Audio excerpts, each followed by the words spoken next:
Hello and अस्सलाम वालेकुम। मैं हूं एजाज सैयद आसिफ बशीर चौधरी के हमरा प्रोग्राम टॉक शॉक के लिए। आज के टॉक शॉक में हम दो इश्यूज़ पर बात करेंगे।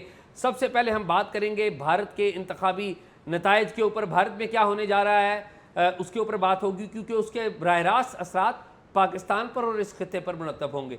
दूसरे नंबर पर हम आपको सुनाएंगे एक ऐसे ब्यूरोक्रेट की कहानी जो जहाँ तैनात हुआ वहाँ खबरों का मरकज़ रहा, वहाँ पर मुख्तलिफ तनाज़ात का शिकार रहा, उसके खिलाफ बड़ी खबरें आईं लेकिन उसके खिलाफ कभी कुछ नहीं हुआ।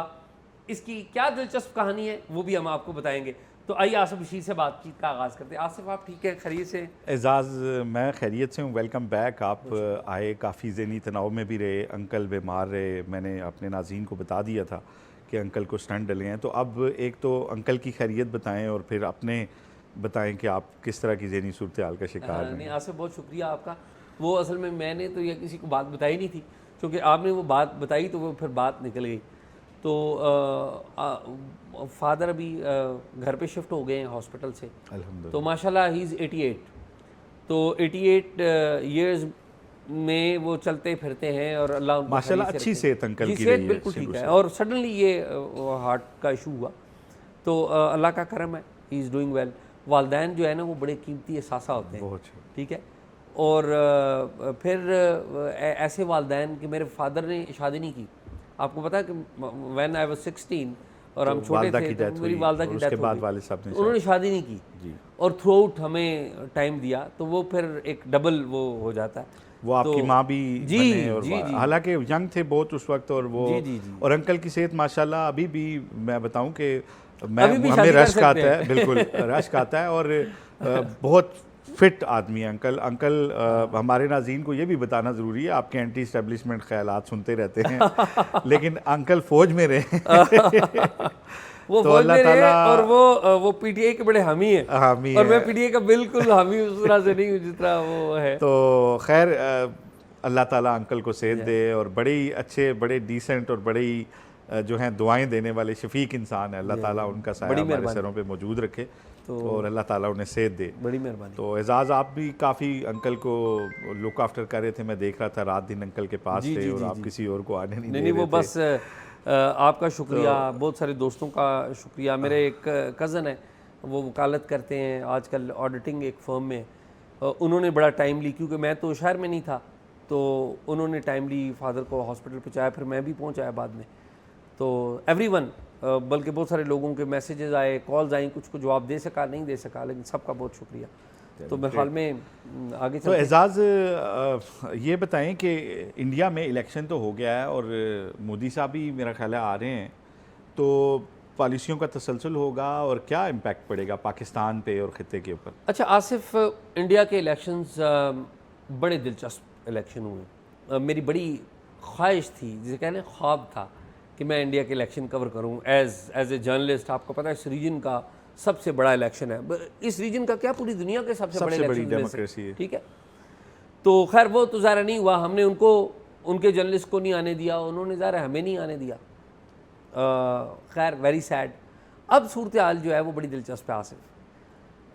जो बीजेपी है वो हिंदुस्तान में सिंगल लार्जेस्ट पार्टी के तौर पर तो उभरी है, लेकिन बीजेपी के जो नंबर्स हैं वो कम आए हैं। अपनी परफॉर्मेंस जो वो एक्सपेक्ट कर रही थी, वो कह रहे थे कि अब हम 400 क्रॉस करेंगे, ठीक है। 543 तकरीबन उनकी लोकसभा, जो हमारी जिस तरह कौमी असम्बली है उस तरह उधर लोकसभा है, हमारी सेनेट जो है उधर राज्यसभा है।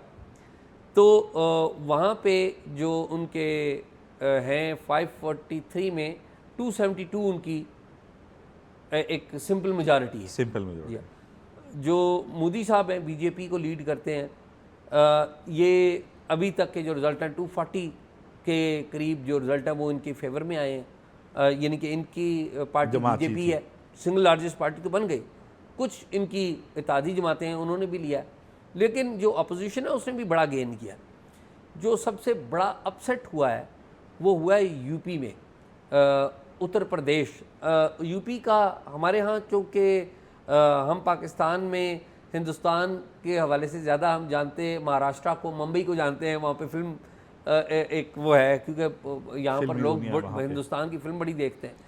तो लेकिन यूपी बड़ा अहम है पूरे हिंदुस्तान के इलेक्शन में। मैं मोटी सी पाकिस्तान के साथियों को या हिंदुस्तान वाले हैं वो उनको भी दिलचस्पी होगी कि पाकिस्तान में जिस तरह पंजाब का इलेक्शन पूरे मुल्क को अपसेट कर सकता है, उसी तरह यूपी का जो इलेक्शन है वो हिंदुस्तान के ओवरऑल इलेक्शन पे बड़े असर डालता है। और यूपी के इलेक्शन में समाजवादी पार्टी जो है, ये अपोजिशन है बीजेपी की, ये आगे गई है। इनकी समाजवादी पार्टी अखिलेश यादव हैं, वो उसके हेड हैं। इनकी अहलिया हैं डिम्पल यादव, उन्होंने इलेक्शन लड़ा है और वो लीड अभी तक हैं वो ले रही हैं। कांग्रेस ने भी कुछ नंबर लिया, लेकिन समाजवादी पार्टी ने जो यूपी में नंबर लिया, that is very interesting. Maharashtra की अगर बात करें तो वहाँ पे भी बड़ी इंटरेस्टिंग सूरत हाल थी। बीजेपी ने महाराष्ट्र में, आपको याद हो, बाल ठाकरे एक बड़े हिंदुस्तान के एक ऐसे मज़हब प्रस्त और नेशनलिस्ट लीडर थे, पाकिस्तान के बारे में और मुसलमानों के बारे में भी ऐसी बातें कर जाते थे, सख्त बयान दे देते थे। तो उनके बेटे हैं उदय ठाकरे, और उदय ठाकरे अब वहाँ पर शिवसेना के ज़ाहिर है वो को देख रहे हैं। लेकिन बीजेपी ने शिवसेना के दो फैक्शंस जो हैं वो बन गए, तो एक फैक्शन को अपने साथ मिला लिया था, तो वो भी एक बड़ा इंटरेस्टिंग था। लेकिन मोटी बात यह है कि भारत में जो अगले प्राइम मिनिस्टर हैं अभी तक वो तो मोदी ही हैं, नज़र आ रहे हैं। लेकिन मोदी इतने ज़्यादा ताकतवर प्राइम मिनिस्टर नहीं होंगे जितने पहले थे, क्योंकि जो उनकी इत्तेहादी जमातें हैं उनका ज़्यादा रोल होगा। तो अब जो मोदी साहब हैं वो प्राइम मिनिस्टर, भारत के प्राइम मिनिस्टर के तौर पे शायद आएंगे सामने। लेकिन मुझे जो है ना इसमें दो ख्यालात, या पाकिस्तान की जो खारजा अमूर के माहिरीन हैं उनसे जो मेरी बातचीत हुई है, तो वो दो तरह के ख्यालात बयान करते हैं, और मैं आपको बताऊंगा कि मैं किस ख्याल के साथ हूँ। जो खारजा अमूर के माहिरीन हैं हमारे, जो देखते हैं इन सारी चीज़, उनका दो ख्यालात हैं। एक ख्याल ये है ज़्यादातर लोगों का कि भारतीय जनता पार्टी के सरबराह जो मोदी साहब हैं वो ज़्यादा सख्त होंगे पाकिस्तान के बारे में और रीजन के बारे में, और वो पाकिस्तान के साथ दोस्ती की बात आगे नहीं बढ़ाएंगे। वो हिंदुस्तान में जो हिंदू जो माइंडसेट है, यानी कि हिंदुत्वा का जो आइडियोलॉजी है, वो उसको लेके आगे बढ़ेंगे, क्योंकि यही उनकी लेगेसी है। ठीक है। दूसरी थिंकिंग ये है कि नहीं, जो नरेंद्र मोदी साहब हैं वो ऐसा नहीं करेंगे, बल्कि अपनी लेगेसी छोड़ के जाएंगे जिसमें वो खित्ते में हालात बेहतर करेंगे। मेरा ये ख्याल है कि जो रिज़ल्ट जिस तरह के आ रहे हैं, जिसमें बीजेपी ये कह रही थी और ख़ुद मोदी साहब कह रहे थे हम 400 का फिगर क्रॉस करेंगे, वो नहीं हो सका। मुझे लगता ये है कि अब अमली तौर पे जो वोटर है उसने एक साइलेंट अंदाज में मोदी साहब को या इनकी जमात को बताया है कि हम भारत को उस सतह पर नहीं लेके जाना चाहते जिस तरह शायद ये सोचते हैं, और ये बात ख़ुद भी शायद मोदी साहब को समझ में आएगी। और मोदी साहब, मेरा ये ख्याल है कि वो दुनिया की एक बड़ी डेमोक्रेसी के सरबराह हैं, उनकी ख्वाहिश यही होगी, जो मुझे लगता है, मेरी खुशफहमी है, वो करेंगे क्या मुझे नहीं पता, मुझे लगता ये है कि वो ना सिर्फ पाकिस्तान के साथ बल्कि चीन के साथ भी अच्छे ताल्लुकात बनाएंगे, और रीजन में जहाँ पर बाकी उनके मफादात हैं, और अपने मफादात के लिए, ये नहीं कि हमारी मोहब्बत के लिए, अपने मफादात के लिए, हिंदुस्तान के मफाद के लिए वो बेहतर ताल्लुकात बनाएंगे और चीज़ों को आगे बढ़ाएंगे। तो ये मेरी थिंकिंग है, और मैंने आपको बता दिया कि हमारे डिप्लोमेट्स दो तरह के ख्याल रखते हैं। ज़्यादातर का ख्याल ये है कि वो अपना जो सेकुलर इंडिया का या लिबरल इंडिया का जो कॉन्सेप्ट है, जिसको मोदी साहब डैमेज कर रहे थे, उसको आगे बढ़ाएंगे और डैमेज करते रहेंगे, और हिंदू जो थिंकिंग है, अपनी रिलीजियस थिंकिंग, उसको आगे बढ़ाएंगे। लेकिन मैं इस ख्याल से सहमत नहीं रखता, मेरी दूसरे नुक्ता नज़र से ज़्यादा कुर्बत है। तो ये अभी तक की वहाँ पर सूरत हाल है। लेकिन ना इसमें एक छोटी करिए बात, आप बात करें, इसमें ना सिग्नल क्या है जो हमारे पढ़ने के सिग्नल। एक तो ये कि अब जब प्राइम मिनिस्टर बाज़ाब्ता तौर पे अनाउंस होते हैं, तो एक ये देखना ये है कि पाकिस्तान यानी पाकिस्तानी क़यादत जो है, प्राइम मिनिस्टर शहबाज शरीफ, वो किस तरह से रिस्पॉन्ड करते हैं मोदी साहब को। दूसरी रीडिंग की चीज़ क्या है कि मोदी साहब अगर इलेक्शन ओथ टेकिंग सेरेमनी करते हैं, और याद होगा कि लास्ट टाइम भी ओथ टेकिंग सेरेमनी में उन्होंने सार्क ममालिक के सरबराहान को बुलाया था। अगर वो प्राइम मिनिस्टर शहबाज शरीफ को बुलाते हैं, जो मोस्ट लाइकली ये है, इम्कान ये है, तो क्या शहबाज शरीफ साहब जाएंगे? आपको याद होगा कि लास्ट टाइम नवाज शरीफ साहब जब हुकूमत में थे 2014 में, तो नवाज शरीफ साहब को उस वक्त के ISI चीफ ने एक मीटिंग में मना किया था। अप्रैल 2014 में एक मीटिंग हुई थी, तो ज़हीरुल इस्लाम ISI चीफ थे, जनरल रहीद शरीफ आर्मी चीफ बन गए हुए थे, तो इन्होंने मना किया था और नवाज शरीफ साहब गए थे। तो ये 2 रीडिंग की चीज़ है। और तीसरी रीडिंग की चीज़ क्या है कि जब प्राइम मिनिस्टर वो बन जाएंगे, तो प्राइम मिनिस्टर बन के वो क्या पैगाम देंगे खित्ते को, और इन पर्टिकुलर पाकिस्तान और एजाज थोड़ा सा आप बात को आगे ले गए हैं कि मैं इस पर एक तबसरा ये करना चाह रहा था। देखें, मोदी साहब की इमेज बिल्डिंग जो है वो शायद सिर्फ इंडिया में नहीं, बाकी बहुत सारी ताकतों ने भी की। बल्कि मुझे याद है ये इलेक्शन से पहले जो नेटफ्लिक्स पे एक सीरीज़ आई थी 370, तो उन्होंने भी दिखाया किस तरह से एक इमेज बिल्डिंग की कि मोदी साहब, नरेंद्र मोदी जो हैं वो इंडिया के कितने बड़े एक महान एक पर्सनैलिटी हैं, और किस तरीके से कश्मीर के तनाज़े को लेके उन्होंने उसकी मुतनाज़ हैसियत ख़त्म कर दी और वो सारा। लेकिन मेरा ख़्याल है कि इंडिया के जो वोटर्स हैं उन्होंने रिस्पांस दिया है इन सारी चीज़ों को, और इसको माइंड किया है। उनके जो नताइज हैं वो ये बताते हैं कि जो इंडिया के अंदर अक़लियतों को, बिलखसूस मुसलमानों के साथ उन्होंने जो वहाँ पे कानून लाए कि शहरियत के हवाले से, उसको लोगों ने माइंड किया। फिर जो आर्टिकल 370 था कश्मीर के अंदर, जो एक मुतनाज़ा हैसियत थी, वो जिस तरीके से उन्होंने उसमें एक उसके ऊपर चढ़ दौड़े और उसको इंडिया का हिस्सा करार दिया, तो लोगों ने इसको माइंड किया। और अगर उन्होंने ये पॉलिसियाँ बरकरार रखी तो यकीनन इंडिया की जो बढ़ती हुई, तेज़ी से बढ़ती हुई इकॉनमी है, उसके लिए कोई अच्छी खबर नहीं होगी। जो एशियन टाइगर वो बन चुका हुआ था इंडिया, उसके रास्ते में बड़े बड़े हम्स खड़े कर रही हैं मोदी साहब की पॉलिसीज़। तो मेरा ये ख्याल है कि अगर तो बीजेपी पे कंट्रोल शख्सी ना हुआ और उनके जो थिंक टैंक्स अगर बैठ के सोचेंगे, तो शायद वो मोदी साहब को कहेंगे कि आप रिव्यू करें इन चीज़ों से, और अगले टेन्योर में आप वो गेन करें जो आपने इस दफ़ा लूज़ किया। और वो जो 400 से ऊपर जाने वाली आपकी कैलकुलेशनें थी, वो सारी गलत साबित इसलिए हुई हैं कि लोग उस फ्रेम में चीज़ों को नहीं देख रहे और आपके बहुत सारे स्टेप्स को माइंड करते हैं। दूसरी जो बात आप कर रहे हैं, अब अगर वो आपको याद होगा कि जब इमरान खान साहब वज़ीर आज़म बने थे तो उन्होंने मोदी साहब के ऊपर पर्सनल क्रिटिसिज्म भी किया था। उन्होंने कहा था एक चाय वाला बन गया है और ये वो। तो उन्होंने फिर ये हुआ कि मोदी साहब जो हैं वो उनका फ़ोन सुनते ही नहीं थे। रब्ता हुआ, हमारी तरफ से उन्होंने फ़ोन नहीं लिया। बल्कि एक बात बड़ी मशहूर होती थी कि ये जो बाइडन है वो फ़ोन हमें करते नहीं हैं और मोदी हमारा फ़ोन सुनते नहीं हैं। तो ये हमारी फ़ॉरेन पॉलिसी का हाल हो गया था। लेकिन क्योंकि नवाज़ शरीफ जो हैं, उनकी पार्टी जब भी आती है तो इंडिया में लोग ये समझते हैं कि उनकी इंडिया के साथ एक लीनियंट एक व्यू रखते हैं और वो चाहते हैं दोनों मुल्कों के दरमियान ताल्लुकात बेहतर हों। शायद वहाँ पे एक अच्छा मैसेज जाता होगा जब उन्हें पता चलता होगा कि मियाँ नवाज़ शरीफ ने अपनी जो रिहाइशगाह है उसका नाम भी अपने इंडिया के आबाई इलाके के नाम के ऊपर रखा हुआ है, जाती उमरा। जैसे अमृतसर का गांव है ना, जैसे हमें पता चले कि पिंडी से जाने वाले किसी बंदे ने इंडिया में अपनी रिहाइश का नाम पिंडी रखा हुआ है, तो हमें एक फील होगी उसके बारे में अपनाइयत के यार वो। तो और फिर उन्होंने देखें वाजपेयी, ये मोदी साहब अफ़गानिस्तान से वापसी पे मियाँ साहब के दौर में उनकी एक कॉल पे लैंड हो गए थे और सिक्योरिटी सारा उसको नज़रअंदाज करते हुए हेली पे उनके घर आए और बड़ा उस वक्त प्रोपेगेंडा किया गया कि इनके पास वीज़े क्यों नहीं थे और ये। और बाद में जब अपनी हुकूमत आई PTI की तो फिर वो फ़ोन भी नहीं सुनते थे।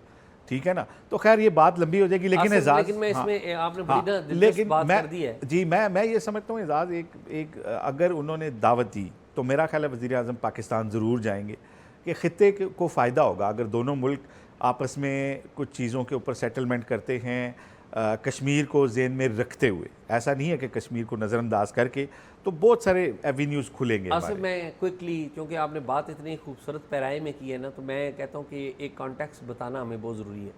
पहली बात तो ये है आसिफ कि हिंदुस्तान के लोगों ने अपने प्राइम मिनिस्टर को चुन लिया है। ज़्यादा नंबर नहीं दिया, लेकिन वो मेजॉरिटी प्राइम मिनिस्टर है, वो will of the Indian people को रिप्रेजेंट करते हैं, whosoever is. Yes, ठीक है। और we should respect the decision of the people of the India, जाहिर है। जिसको भी वो प्राइम मिनिस्टर बनाए। एक बात। दूसरी बात, मैं नहीं कहता कि ज़िम्मेदार कौन है, लेकिन मैं 3 वाक़यात का ज़रूर जिक्र करूँगा आसिफ। सबसे पहले नवाज शरीफ साहब और वाजपेयी साहब ने हाथ मिलाया। वाजपेयी साहब पाकिस्तान में आए तो जवाब में कारगिल हो गया, और वहाँ पे खड़े होकर हाथ मिलाया जिसे तकसीम की जगह कहा जी, जाता है, मीनारे पाकिस्तान, मीनारे पाकिस्तान, जहाँ ठीक है? तकसीम की करारदाद, वहाँ पे तो उसे तकसीम की करारदाद ही कहा जाता है। आप देखिए कि वाजपेयी साहब इस खित्ते के सबसे बड़े लीडर हैं, no doubt about it, and I respect him as a Pakistani citizen. मैं समझता हूँ कि अगर पाकिस्तान, हिंदुस्तान, बांग्लादेश का कोई सबसे बड़ा लीडर है तो मैं पाकिस्तानी साफ़ी के तौर पे समझता हूँ कि वो वाजपेयी है। क्यों है वो भी बताता हूँ। तो पहली बात तो ये कि वाजपेयी साहब आए, कारगिल हो गया। फिर वाजपेयी साहब से मुशर्रफ साहब ने हाथ मिलाया और वाजपेयी साहब ने शेक हैंड किया, और वाजपेयी साहब फिर अगेन आए थे पाकिस्तान में जब मुशर्रफ साहब यहाँ पर प्रेसिडेंट थे। तो फिर कंपोजिट डायलॉग हुआ, तो फिर क्या हो गया, मुंबई अटैक हो गया, आपको याद हो, मुंबई के हमले हो गए। फिर मोदी साहब जब आए दिसंबर 2019 में पाकिस्तान में, और यहाँ पर बड़ा मजाक बनाया गया, वो एक टेलीविज़न चैनल के किसी हमारे साथी ने कहा कि तोबा तोबा वो आ गए और उनको वीज़ा नहीं था, और बड़ा यानी कि, और ये बेसिकली हमारा माइंड सेट भी और कुछ और मामलात भी हैं जिनके पीछे लग के मेरा हमारे ख्याल है लोग वो तो करते हैं। रटा रटाए तोता कहानी, जहाँ से किसी ने दे दी थी उन्होंने पढ़ दी थी। कोई अब इसमें नरेंद्र लॉजिक नहीं। मोदी इस खित्ते के बड़ी ताकत का प्राइम मिनिस्टर है, जो नवाज शरीफ साहब को अफ़गानिस्तान से फ़ोन करता है उनकी जन्मदिन की मुबारकबाद देने के लिए, और नवाज शरीफ साहब कहते हैं कि मेरे घर में शादी की तकरीब है मेरी पोती की, आप आइए, और वो आ जाते हैं। ये नरेंद्र मोदी साहब का एक बड़ा इकदाम था। जी जी, और वो सिक्योरिटी पॉइंट ऑफ व्यू से बड़ा गलत डिसीजन रिस्की था, हिंदुस्तान के वाले से तो रिस्की था ना, हमें ज़रा हमारा तो हमने मेहमान तो था, मैनेज की थी सिक्योरिटी, वो अब आप सेफली देखिए, हमने वापस भेजा। अब आप देखिए कि नरेंद्र मोदी आते हैं, पाकिस्तानी प्राइम मिनिस्टर नवाज शरीफ के घर पे आते हैं, 6 दिन बाद पठानकोट हो जाता है। अब टाइम लाइन देखिए ना, पहले आपने हाथ मिलाया तो कारगिल हो गया, दूसरा हाथ मिलाया तो मुंबई अटैक हो गया, तीसरा हाथ मिलाया तो क्या हो गया, पठानकोट हमला हो गया। मैं ये नहीं कहता कि ये किसने किए, लेकिन ये जिसने भी अटैक किए हैं, ये कोई पाकिस्तान की खिदमत नहीं की उन्होंने। तो हमें मेरे ख्याल में मैं नहीं ये कहता कि हमें कोई सब छोड़ छाड़ के हिंदुस्तान के पीछे लग जाना चाहिए, नहीं, इज़्ज़त और आबरू अपनी कायम रखनी चाहिए, लेकिन अपना जो है ना हाउस भी ऑर्डर करना चाहिए। और पड़ोसियों को आप चेंज नहीं कर सकते, पड़ोसी हम नहीं चेंज कर दोस्त सकते, तब्दील कर सकते हैं, पड़ोसी नहीं तब्दील कर सकते। तो मेरे ख्याल में आसिफ ये बड़ी हमने लंबी बातें कर दी है। आई होप कि ये बैकग्राउंड अच्छा है नाज़रीन को बताना। तो आसिफ मुझे ये, हम तो इसके ऊपर चलते रहते हैं ना, ये बताएं कि हमारे बहुत सारे ब्यूरोक्रेट हैं, उनकी बहुत सारी कहानियाँ। आजकल बाय द वे मैं एक ब्यूरोक्रेट है सलमान फारूकी साहब, उनके मेमोयर्स आए हैं, तो वो मैं देख रहा हूँ, तो हम वो भी डिस्कस करेंगे। वो बड़े दिलचस्प मेमोयर्स हैं उन्होंने। आप देखें कि यहाँ पे बड़ा एक लंबा अरसा सर्व किया, और जब वो रिटायर हुए आसिफ, तो उनके पास यहाँ पर इस्लामाबाद में अपना घर नहीं था, ठीक है, उनके ऊपर बड़े इल्ज़ामात भी लगे गए। लेकिन आपके पास एक बड़े दिलचस्प ब्यूरोक्रेट की कहानी है जो आजकल भी क्राइसिस में या खबरों में है, तो बताइए कौन है और क्या। देखें एजाज़, हमारा एक अलमिया ये है कि हमारे यहाँ बुरी खबरें तो आती हैं ना, ये हो गया लूट गए, खा गए, कौमी ख़जाने को नुकसान, तो एक कॉमन ख़बर है।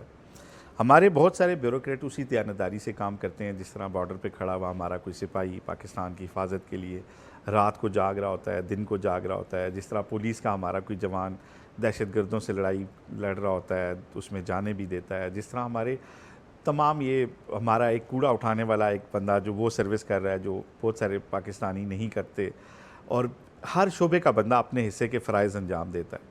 तो ब्यूरोक्रेसी को गाली देना भी हमारे यहाँ एक रिवाज है। ब्यूरोक्रेट्स में बहुत जालिम लोग भी हैं, लेकिन एजाज़ इसमें ना अच्छे लोग भी हैं।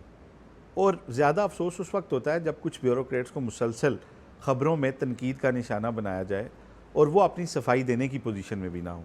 ठीक है, मैं आज आपको जिस ब्यूरोक्रेट की बात बताना चाहता हूँ उसका एजाज़ ये है कि उनके वालिद और उन दोनों भाइयों को, 2 भाई हैं, और उनके वालिद साहब 3 लोगों को, तीनों को तमगा इम्तियाज़ मिला। अच्छा, ये इन्होंने जिस जगह पैर रखा, क्योंकि एनर्जेटिक आदमी हैं और कुछ करना चाहते हैं, तो आपको पता है जब आप कुछ करना चाहते हैं तो फिर स्टेटस को की बहुत सारी ताकतें आपके ख़िलाफ़ हरकत में आती हैं। तो इनके ऊपर हर दफ़ा मुकदमे बनते हैं, जेल भी गए हैं, लेकिन हर मुकदमे से बाइज़्ज़त बरी हुए हैं, हर इंक्वायरी से बाइज़्ज़त बरी हुए हैं। आजकल भी गंदम स्कैंडल में इनको घसीटा जा रहा है, जबकि 25 जनवरी को ये सेक्रेटरी वजारत जो ज़राअत थे उससे ये जो है वो ट्रांसफ़र हो चुके थे, और इन्होंने जो अप्रूवल के लिए अपने डॉक्यूमेंट्स भेजे थे काबीना को, इन्होंने प्रपोज़ किया था कि सरकारी तौर के ऊपर गंदम जो है वो इतनी मंगवाई जाए, जिसको काबीना ने अप्रूव नहीं किया था, और बल्कि ये तय हुआ था कि निजी शोबा मंगवाए, और निजी शोबे ने बल्कि आपको याद होगा कि आधी कीमत में उतनी गंदम मंगवाई है। ठीक है, तो ये 25 जनवरी को इधर से चले गए थे, और अभी तक वो गंदम भी नहीं आई थी जो रिक्वायर्ड थी, जो हर साल आती है। एक्सेस कब आई, किस तरह हुई, किसने अप्रूवलें दी, इनसे इनका ताल्लुक ही नहीं है। लेकिन पहले खबर आई कि जी इंक्वायरी शुरू हुई है, तो इनको मुअत्तल कर दिया गया। मेरी मुराद है कैप्टन रिटायर्ड मोहम्मद महमूद साहब से, जो कमिश्नर पिंडी भी रहे हैं ना। जी, कारी खुशी मोहम्मद साहब के साहबजादे हैं। अच्छा। उन्हें भी तमगा इम्तियाज़ मिला हुआ है। कारी नजम कारी मुस्तफ़ा, खुशी मोहम्मद वही है ना जो कारी खुशी मोहम्मद अल अज़हरी। जी ज़ियाउल हक साहब के दौर में इनकी बड़ी किरत बड़ी। जी, और वो टीवी पे, और वो जो दुरूद शरीफ इनका बड़ा मशहूर है, बुर्दा शरीफ वाला, और ये कारी नजम मुस्तफ़ा इनके भाई हैं, वो भी तमगा इम्तियाज़ हैं। अच्छा, इन्होंने इसमें आ गया जी कि उनको मुअत्तल कर, जबकि इनको कोई मुअत्तल नहीं किया गया। फिर जब इंक्वायरी कमेटी बनी तो कहा गया जी कि इसमें इनका नाम आएगा। इंक्वायरी कमेटी ने इनसे पूछा भी नहीं, क्योंकि इनका ताल्लुक ही नहीं बनता। फिर कहा गया जी इनका नाम आएगा, लेकिन उसमें भी इनका नाम नहीं है। अच्छा, मैं मज़े की बात बताऊँ, होते हैं ना हमारे ब्यूरोक्रेट्स, आपको पता है किसी शोबे का, लैंड का सुपरिटेंडेंट भी हो ना, CDA का, तो वो एक दिन की छुट्टी नहीं करता कि यार मेरे मामलात ख़राब हो जाएंगे। ये DC थे, तो ये मास्टर्स करने इंग्लैंड चले गए। ठीक, फिर वापस आए तो इसी तरह, मतलब जब आप ग्रेड 18-19 की जॉब कर रहे हैं, DMG के अफसर हैं, फिर MPhil करने ऑस्ट्रेलिया चले गए। 5 साल एक दफ़ा रहे, 3 साल एक दफ़ा रहे। तो ये ब्यूरोक्रेसी में पढ़े लिखे अफसर हैं। ठीक है, MPhil किया हुआ है इन्होंने। इन पे जो पहला चार्ज लगा था वो नंदीपुर में लगा था। नंदीपुर में इन पे चार्ज लगा, बड़ी इंक्वायरी हुई, लेकिन ये पहला ब्यूरोक्रेट अफसर था जो वहाँ पे नंदीपुर के अंदर जाके इनको MD लगाया गया। ठीक है जी, वहाँ पे आपको याद होगा बाबर अवान साहब ने एक फ़ाइल 1 साल तक रोके रखी थी। उसके बाद जो हालात थे उसके अंदर जाके इन्होंने स्क्रैच से काम शुरू किया, 100 मेगावाट बिजली पैदा की, सारी मशीनरी को लगा के 100 मेगावाट बिजली पैदा की। और बाद में जब करप्शन के स्टोरियाँ आई, बीच में इनका नाम भी दे दिया गया। उसके बाद जनाब इंक्वायरी हुई, और उसके बाद इन्हें तमगा इम्तियाज़ दिया गया। क्लियर जी, और इनको जो ये केस है, ये लम्स में टेस्ट केस के तौर पे पढ़ाया जाता है। लम्स में अच्छा। जो नंदीपुर का है, और करप्शन की आपने स्टोरियां सुनी होंगी। ये बंदा था लम्स में या सिविल सर्विस एकेडमी में? नहीं, ये लम्स में पढ़ाया जाता है। अच्छा, ठीक। और ये नंदीपुर में जो करप्शन और इसकी जो स्टोरी है, ये वहाँ पे फाइनेंशियल क्राइम्स में पढ़ाई जाती है कि एक्चुअल क्या था, कैसे था। और ये वो बंदा है जिसने सारी इंक्वायरी भुगती, मीडिया में बुरा नाम आया, लेकिन इन्होंने कभी वजाहत नहीं दी। लेकिन जितनी इंक्वायरी रिपोर्ट्स थी, उन्होंने बताया कि ये बंदा इंडिपेंडेंट माइंड रखता है और इसका करप्शन से लेना देना ही कोई नहीं है। अब उसके अलावा मैं आपको बताऊँ, DG पार्क्स एंड हार्टिकल्चर रहे। तो नए आप जब जाते हैं ना लाहौर में, तो आप अल्लामा इकबाल एयरपोर्ट पे जाते हैं, रिंग रोड पे जाते हैं, तो वो जो लश ग्रीन है, ये उस ज़माने की है जब ये DG PHA थे लाहौर के अंदर, और पार्क्स एंड हार्टिकल्चर सोसाइटी के DG थे। और इन्होंने जितने आपके अंदरूने शहर सर्कुलर गार्डन है ना, वो इन्हीं का कंसेप्ट था, जहाँ पे आपको पता है नशई बैठते थे, और वहाँ पे अब गार्डन है, फूल लगे हुए हैं सारा। लेकिन मैं आपको एक बात बताऊं कि लाहौर को और इस्लामाबाद को खूबसूरत और मिसाली बनाने में एक ब्यूरोक्रेट का नाम अगर आप जिक्र ना करें तो बड़ा ही जुल्म होगा। जी, वो करते हैं हम। वो कामरान लाशारी है। वो कामरान लाशारी है, and Kamran Lashari deserve a lot जी। कामरान लाशारी साहब के बाद फिर आमिर अली अहमद हैं, जिन्होंने इस्लामाबाद में बहुत ज़बरदस्त काम किया, और लाशारी साहब ने इवन उन्हें शाबाश दी। नहीं, वो ठीक है, लेकिन मैं अभी तक कामरान लाशारी चले गए ना, उन्होंने मुझे क्या देना, आपको क्या देना, ठीक है। लेकिन एजाज देखें, उनके ऊपर भी करप्शन के इल्जाम लगे, सुप्रीम कोर्ट ने उन्हें बरी भी किया, और वो बेचारे उसमें, खैर वो कभी फिर उस पर रखेंगे। अब आज हैं इन्हें सेक्रेटरी, ये अच्छा मज़े की बात है, इन्हें नून लीग की हुकूमत ने, PTI की हुकूमत ने, सब ने इनसे इस्तेफादा किया है और इन्हें अहम पोस्टिंग्स दी हैं। सेक्रेटरी ज़राअत बने ये, इन्होंने जनाब मनफी 4.6 थी हमारी ग्रोथ, 4 पे लेके आए जिस ज़माने में सेक्रेटरी थे पंजाब में। और जनाब अली $300 मिलियन का एक प्रोग्राम इन्होंने शुरू किया जो कनेक्टेड एग्रीकल्चर प्लेटफार्म जो है, जो आगाही देता है। आप फ़ोन करते हैं या ऑनलाइन पूछते हैं तो आपको आपकी फसलों के हवाले से आगाही देता है। ये वो प्रोग्राम था एजाज़ के बिल गेट्स जो हैं उन्होंने वज़ीर आज़म को फ़ोन करके इस प्रोग्राम की शाबाश दी और उन्होंने ख्वाहिश जाहिर की कि मैं इसकी टीम से मिलना चाहता हूँ। ठीक। तो फिर इनको अमेरिका भेजा गया और वहाँ बिल गेट्स से इनकी मुलाकात। अच्छा, उसके बाद आज हैं PTI हुकूमत में इन्हें सेक्रेटरी एजुकेशन लगाया गया पंजाब का। ठीक है। आपको पता है पंजाब में कितनी एक्सप्लॉयटेशन थी एजुकेशन के महकमे में। तबादलों के लिए हमारी ख़वातीन दर बदर होती थी और बड़ा इसमें रिश्वत और सारा कुछ होता था। इन्होंने जनाब अली ट्रांसफ़र निज़ाम बनाया और एजाज़ वो आज तक काम कर रहा है। और ट्रांसफ़र निज़ाम में किसी बंदे का कोई अमल दखल नहीं है। आपने ऑनलाइन अप्लाई करना है, ऑनलाइन कंप्यूटर ने मैच करना है कि आप मेरी पोजीशन और मैं आप पे सूट करता हूँ तो हमारी म्यूचुअल कंसेंट से एक ट्रांसफ़र हो जाएगी। जब पहली दफ़ा इन्होंने लॉन्च किया और इन्होंने बताया काबीना में कि जी इसमें किसी बंदे का अमल दखल नहीं होगा, तो 4-5 वज़रा ने कहा जी कि फिर हम घर चले जाते हैं। अगर इसमें अगर उस्तादों का तबादला कंप्यूटर ने करना है, तो ज़ाहिर है वो एक हमारी पॉलिटिक्स का भी तो हमारे चाहते हैं ना कि चीज़ें कंट्रोल में रहे। पहली दफ़ा जब ये सिस्टम आया था 1 लाख बंदे ने दरख्वास्त दी, 25,000 तबादले हुए और एक बंदे को भी कोई ग्रीवियंस नहीं था। ना किसी बंदे ने अदालत में गया, ना किसी ने दरख्वास्त दी कि मेरा तबादला सही या गलत हुआ। इतना एक्यूरेट निज़ाम और ये आज तक चल रहा है एजाज़। उसके बाद फिर ये पिंडी आ गए। पिंडी रिंग रोड, आपको पता है रिंग रोड में ये 5 महीने अंदर रहे। एक मंसूबा जो अभी शुरू ही नहीं हुआ उसमें करप्शन के इल्ज़ामात लगे। इस मंसूबे इसमें महकमाना जो इंक्वायरी कराई गई वो उमर रसूल साहब हैं जो DG सिविल सर्विसेज एकेडमी है, बड़े नामी ग्रामी और अपराइट हमारे ब्यूरोक्रेट हैं। कभी उनके ऊपर भी एजाज़ बात करेंगे तफसील से। उन्होंने इंक्वायरी की और उन्होंने कहा कि ये एक ऐसा शफाफ और दयानतदारी का शाहकार मंसूबा था जिसके ऊपर ये करप्शन के इल्ज़ामात लगाए गए। वजह क्या थी? शहजाद अकबर की और आज़म खान की बात इन्होंने नहीं मानी। ठीक है, उसमें बड़े ये मैं आपको लंबी हो जाएगी बात कि उसकी कनेक्टिविटी मोटरवे से भी थी, GT रोड से भी थी, CPAC से भी थी, रेलवे स्टेशन से भी थी।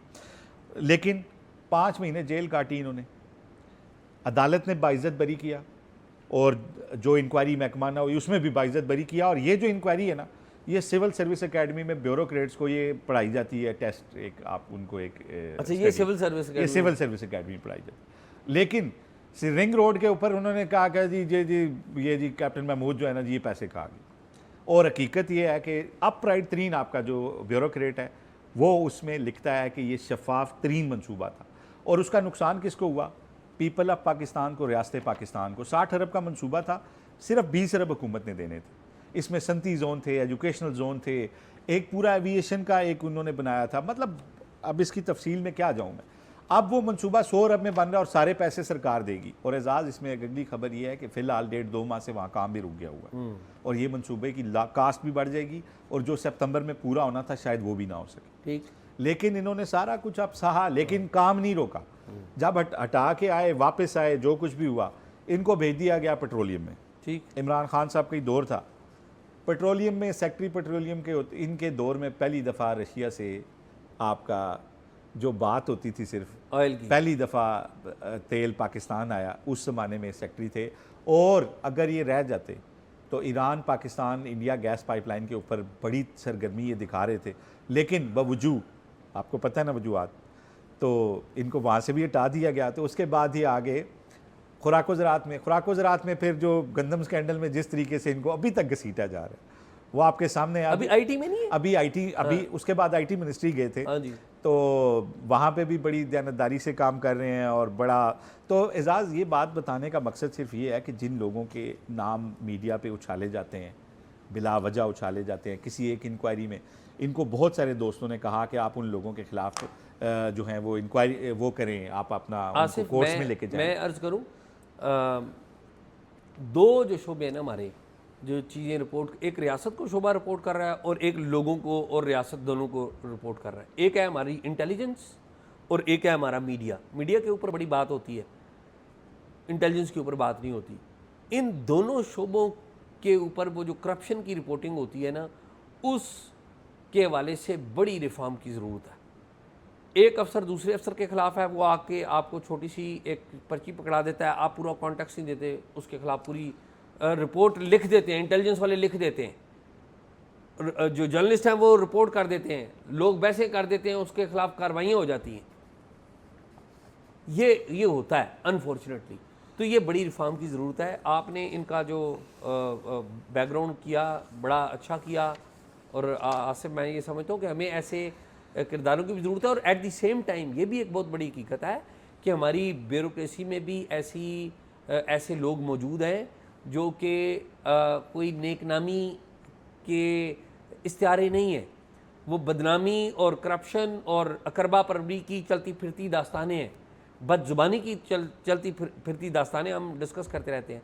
तो अगर ये जो हैं अच्छा काम कर रहे हैं तो we should praise them. And मेरा ख्याल है एजाज कैप्टन रिटायर्ड मोहम्मद महमूद साहब की तो हमने आज बात की ना, हम आइंदा भी ऐसे लोग जो पूरी दयानतदारी से डिवोशन से काम कर रहे हैं और उनके क्रेडिट पे चीज़ें हैं, ऐसा ही नहीं है कि कोई बात कर रहे हैं और जो परफॉर्मेंस नहीं दे रहे उनके ऊपर भी बात हो, उनके ऊपर भी बात करेंगे। लेकिन उन लोगों को ज़रूर इस समाज को भी अप्रिशिएट करना चाहिए कि जहाँ पे नफसा नफसी मारा मारी का दौर है, वहीं पे आपके कुछ ऐसे लोग भी हैं जो आज भी पूरे दयानतदारी से काम करते हैं। इनसे जब कहा जाता है ना कि आप मीडिया के ऊपर अपना केस क्यों नहीं दिफा करते, तो वो कहते हैं जी मेरा ये काम नहीं है, मेरे पास दो ऑप्शन है, या तो मैं अपनी सलाहियतें जो हैं वो मीडिया के फोरम पे अपनी लगा दूँ, रोज़ 2-4 सहाफ़ियों को बुलाऊं, ब्रीफ करूं, प्रेस कॉन्फ्रेंसें करूं, वजातें दूं, या ये है कि मैं अपना काम करूं और वक्त साबित करेगा कि मेरा काम सही था, मैं सही था या गलत था। तो वो कह रहे हैं कि मैं इस दूसरे ऑप्शन पे जो है वो चलता हूँ। चले wish him good luck. Wish him very good luck. मेरा ख्याल है आज तो यही था एजाज। तो नाज़रीन आपने प्रोग्राम देखा, उम्मीद है आपको प्रोग्राम पसंद आया होगा। हमें राब्ते में रहिए talkshop777@gmail.com पर। अगर किसी किस्म की मालूमात हैं, ऐसी कुछ शख्सियात हैं जो बहुत अच्छा परफॉर्म कर रही हैं, बुरा परफॉर्म कर रही हैं, या ऐसी कोई तारीखी शख्सियात हैं जिनको आप समझते हैं हमें इंटरव्यू करना चाहिए, सजेस्ट कीजिए, हम उनके बारे में छानबीन करेंगे और आपकी जो लीड्स हैं उसके ऊपर काम करेंगे। कोई करप्शन की कहानी है तो वो भी ज़रूर बताइए। तो फ़िलहाल मुझे और आसिफ बशीर को इजाज़त दीजिए। अल्लाह हाफिज़।